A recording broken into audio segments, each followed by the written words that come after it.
For our North American product, about 90% of the produce grown is grown in the United States for our US product. For our European product, about 80% is grown in Europe because we want to make sure we're taking advantage of local farming, and we don't want to be shipping produce all across the ocean when there's no need to. So for the US, it is mostly grown here in the US. There are some things that are not able to be grown here in the US, and for those we do go overseas, but for most of the produce it is grown in the US.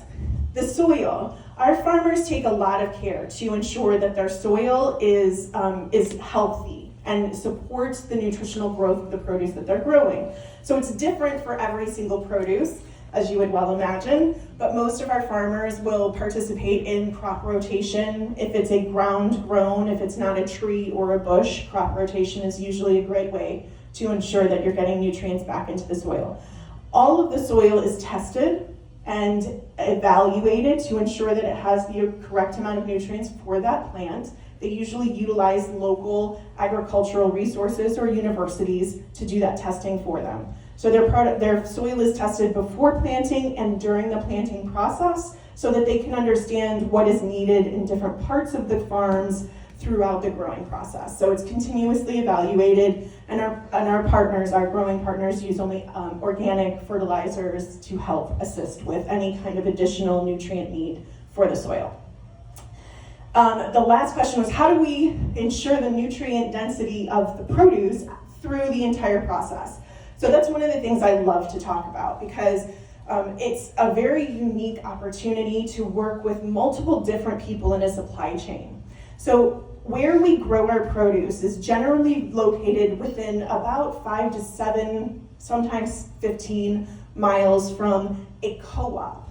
And at that co-op, they will have a place where it can be washed immediately, and then a process called IQF, or individually quick frozen. So the produce is taken out of the field within just a couple of hours. It is washed, and we use a triple washing process. There's 3 steps. First step is just water, gets off the dirt, sticks, twigs, minor animals that happen to come with it in the harvesting process. It's agriculture, things happen. And then the second process uses a light detergent, and the third process is filtered water to wash off any remnants of the detergent. That gets rid of pretty much anything that's on the produce from a contaminant perspective. And then it goes straight into the IQF process, which is where the produce is actually put onto a belt, shaken, so it's dried a little bit, and then it goes through a process where it freezes at negative 35 degrees Fahrenheit using a liquid nitrogen kind of coolant system, and then it's stored frozen until we're ready to process it. The importance of freezing it and individually freezing it is because we want to lock in that nutritional content. So as soon as produce is lifted from the ground, it starts to degrade. But if you freeze it, the molecules are not able to start that degradation process. It essentially stops the enzymes from reacting, microbials from working, stops the oxidative process so that you can kind of stop that nutrient loss from happening. And then as we start to process our produce, we take it out, and because it's individually quick frozen and it's not frozen in big blocks, it thaws at relatively the same rate. So you don't have to wait until the outer edge is almost gone rancid and the inside is still frozen. It all thaws at relatively the same rate, and then we process it immediately using a process, well, depending on the produce, but most of our produce uses a process called drum drying. And that's essentially, we used to call it juicing. It's not really juicing. I call it juice plussing, because you basically take the whole produce and you crush it down. It's the difference between, how many people have ever juiced before?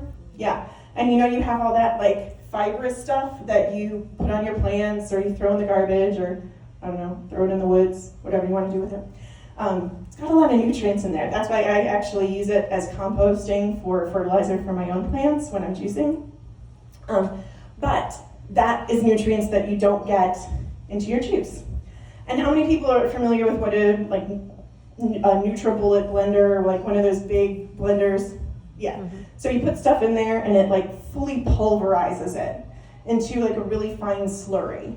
That's what we do. So we'll take even like the peel of an orange goes into the process because there's a lot of nutrients in the peels of fruits, especially citrus fruits. It's where most of the bioflavonoids are.